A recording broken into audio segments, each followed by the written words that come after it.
Aduh, saya harus ngapain lagi ya? Aduh, pusing saya. Ada apa nih Pak Imron? Istri saya tuh lagi susah BAB, Pak. Aduh. Walah, sebelit toh. Sudah, nggak usah repot. Suruh ngeden aja istrinya. Waduh, kalau nanti yang keluar ternyata bayinya gimana? Dokter Niko, tolong.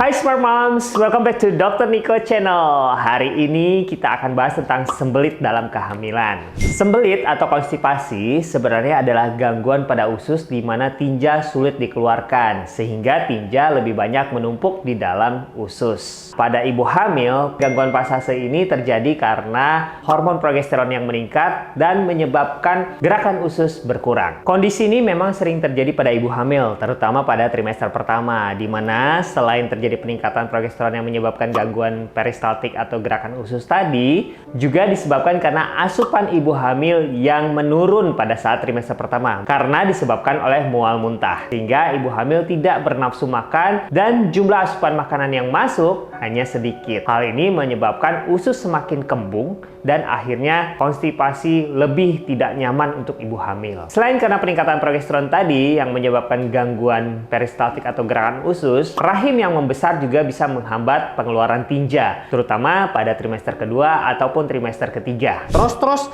saat BAB, ibu hamil boleh ngeden nggak dok? Nah, bagus sekali pertanyaannya Pak Imron. Memang sering sekali terjadi pada kondisi sembelit ini, ibu hamil cenderung akan mengejan. Nah, proses mengejan ini akan menyebabkan munculnya ambeien atau bertambah besarnya ambeien yang sudah ada. Jadi, kalau bisa diatasi saja dulu sembelitnya ya, supaya tidak terlalu mengejan pada saat buang air besar. Cara mengatasi kondisi ini, Smart Moms harus lebih banyak mengkonsumsi serat, satu. Yang kedua, Smart Moms harus minum 2 liter per hari air putih. Yang ketiga, cobalah untuk mengkonsumsi probiotik usus. Yang keempat, jangan lupa tetap ya harus beraktivitas meskipun hanya ringan hingga sedang untuk membantu memperlancar gerakan usus tadi. Jika keempat hal ini sudah Smart Moms lakukan tapi masih sulit saja, maka Smart Moms sebaiknya segera berkonsultasi dengan dokter kandungan Smart Moms untuk diberikan pencahar dalam pemantauan dokter kandungan Smart Moms. Oh, kalau ibu hamil kira-kira boleh nggak dok minum pelancar BAB? Boleh nggak ya?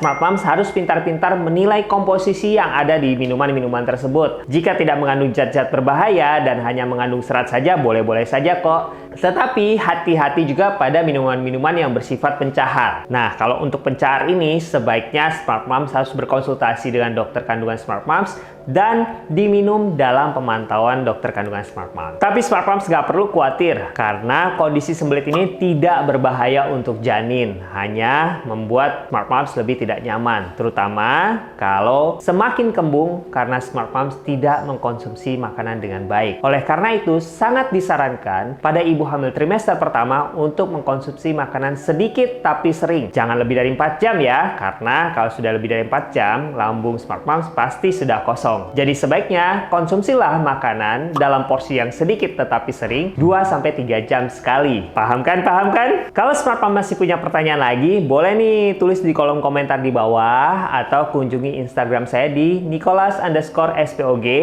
Dan ingat-ingat untuk like, subscribe, dan share video ini supaya saya tetap bisa menjawab pertanyaan Smart Mom se-Indonesia.